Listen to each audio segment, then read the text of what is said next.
Ένας σκύλος ρομπότ, με το όνομα Thermonator, εκτοξεύει φλόγα έως και 9 μέτρα μακριά, χάρη στην τεχνολογία Arc Flamethrower.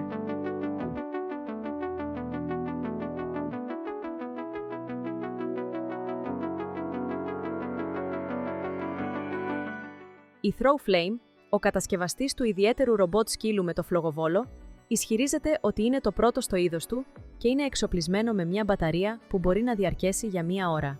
Ο σκύλος ρομπότ είναι οπλισμένος με την τεχνολογία Arc Flamethrower της εταιρείας και διατίθεται για $9.420 στις Ηνωμένες Πολιτείες. Λειτουργεί με ένα First-Person View Controller, παρόμοια με τον τρόπο που χειρίζεται κάποιος ένα drone.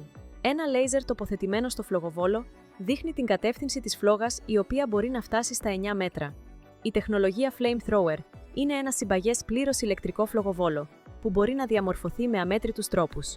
Ένα άλλο ενδιαφέρον χαρακτηριστικό του σκύλου ρομπότ Thermonator είναι η χρήση του Light Detection and Ranging για την καθοδήγησή του.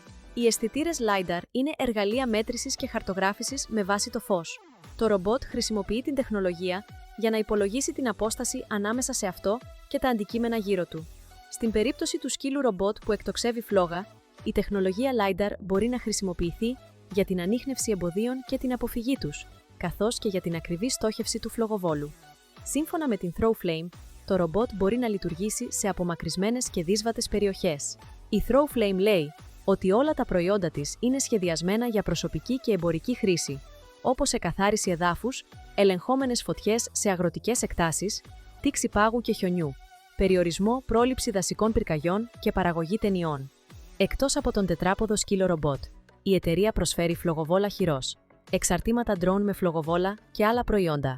Με την αυξανόμενη χρήση ρομποτικών οχημάτων και τεχνητής νοημοσύνης σε στρατιωτικές επιχειρήσεις, οι ένοπλες δυνάμεις θα μπορούσαν σύντομα να υιοθετήσουν αυτό το σκύλο και άλλες αντίστοιχες τεχνολογίες της εταιρείας.